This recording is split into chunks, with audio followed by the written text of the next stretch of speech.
O primeiro dia no trabalho. Era o meu primeiro dia de trabalho na Clínica São Marcos, um lugar renomado, mas com um mistério que pairava sobre ele. Eu havia chegado cedo, muito antes do amanhecer, e subi pelas montanhas que cercavam a clínica. As árvores altas e sombrias criavam uma paisagem imponente, e o clima frio fazia com que as paredes do hospital parecessem ainda mais pesadas. O prédio era velho, com fachadas de pedra que mostravam o desgaste do tempo.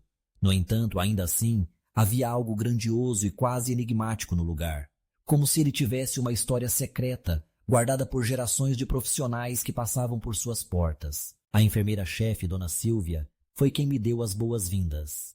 Ela era uma mulher de aparência rígida, com cabelos grisalhos puxados para trás em um coque perfeito e óculos de aro fino que pareciam pesar no seu rosto.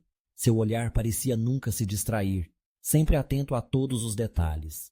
Ela me levou por todo o hospital, mostrando os diversos departamentos e me explicando as funções que eu teria ao longo da jornada. Fiquei impressionada com a organização e com a seriedade da equipe, mas algo me dizia que nem tudo era tão simples assim. Quando passávamos pelos quartos, uma funcionária veio correndo, com os olhos arregalados e a respiração ofegante. Era Beatriz, uma enfermeira jovem, que, à primeira vista, parecia ser competente, mas seu olhar demonstrava uma preocupação genuína. Ela me disse rapidamente que uma paciente estava tendo um episódio de agitação intensa e que a situação estava fora de controle.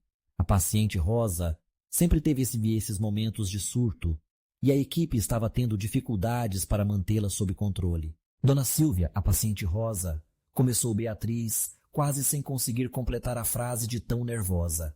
Ela está agitada demais. Precisamos de ajuda. A enfermeira-chefe não hesitou e perguntou rapidamente o nome da paciente. Assim que Beatriz pronunciou o nome de Rosa, uma sombra pareceu passar pelo rosto de Dona Silvia. Ela sabia de algo que eu não sabia, e essa sensação me deixou desconfortável. Elas trocaram alguns olhares rápidos, como se estivessem discutindo quem seria a pessoa mais qualificada para lidar com a situação.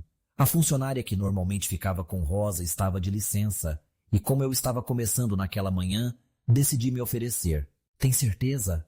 Dona Silvia me perguntou, com uma expressão que não conseguia esconder a preocupação.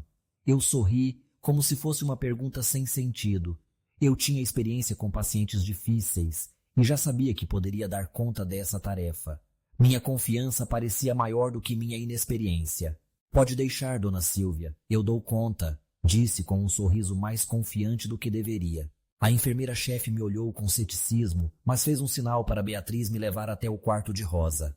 Antes de sair, Dona Silvia me parou. Cuidado com ela. Rosa tem uma história muito difícil e a situação pode sair de controle rapidamente. Se sentir que não consegue lidar, me avise imediatamente. Ela me avisou e sua voz estava séria, mais do que eu imaginava. Fui até o quarto com Beatriz e o que encontrei foi algo que jamais esqueceria. O quarto de Rosa estava silencioso, exceto pelo som de uma respiração pesada e do vento batendo nas janelas. Quando a porta se abriu, uma sensação de frio tomou conta de mim.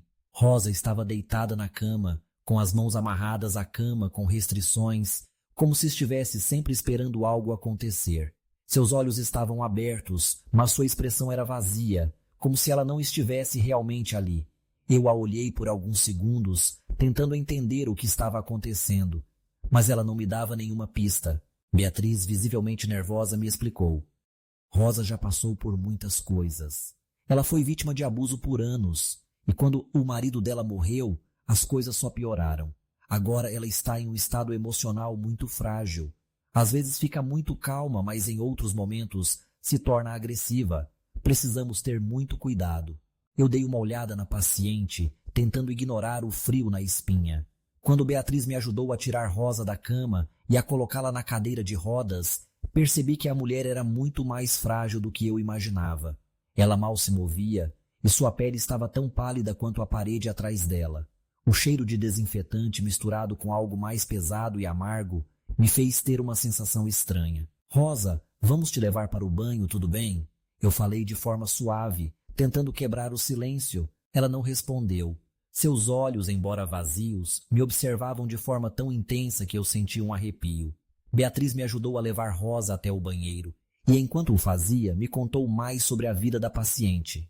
O marido dela, ele a espancava tanto que quando ele morreu ninguém soube o que realmente aconteceu. Dizem que ele se suicidou, mas alguns acreditam que foi Rosa quem fez isso. Não sabemos ao certo, mas ela nunca fala sobre isso. Ela prefere manter o silêncio. Eu fiquei em silêncio, ouvindo atentamente.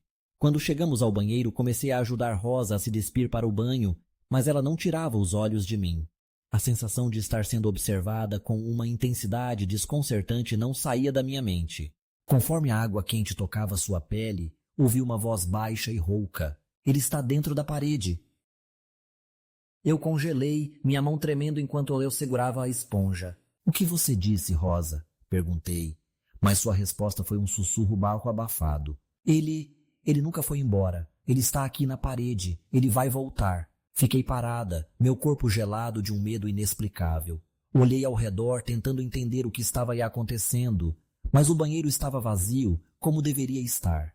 Rosa não parecia ter percebido o impacto de suas palavras. Ela olhou para mim novamente, mas sua expressão estava inalterada. Rosa, quem está na parede? Eu perguntei mais para mim mesma do que para ela, mas ela apenas fechou os olhos, como se estivesse em transe. Eu terminei o banho rapidamente e a levei de volta para a cama, amarrando-a de volta à sua posição habitual. Beatriz entrou logo depois e, ao ver Rosa deitada novamente, me deu um olhar preocupado. Você ouviu o que ela disse? Perguntei a Beatriz, que parecia incomodada. Ela apenas balançou a cabeça. Rosa diz essas coisas o tempo todo, mas ninguém sabe o que significa. Ela tem esses delírios, esses medos de algo, de alguém, respondeu Beatriz, e eu percebi que ela estava visivelmente desconfortável com a situação. Naquele momento, algo dentro de mim começou a questionar se aquela história toda de Rosa era apenas resultado do trauma mental ou se havia algo mais. Algo que não podia ser explicado. Algo que não queria ser explicado. O resto do meu turno passou de forma silenciosa, mas o que Rosa havia dito ainda ecoava na minha mente. A noite chegou, e enquanto eu deixava a clínica, uma sensação de ansiedade me tomava. Eu não sabia o que havia naquele lugar, mas sabia que algo estava errado. Naquela noite tive um pesadelo. Sonhei que estava na clínica São Marcos, mas estava sozinha, em um corredor escuro. Ouvi passos atrás de mim e quando olhei para trás, vi Rosa, com seus olhos fixos em mim apontando para uma parede. No sonho, a parede estava rachada e uma mão escura e pálida emergia de dentro dela.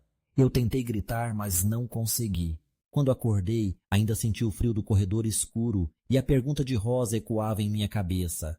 Ele está dentro da parede. Mas quem seria esse ele?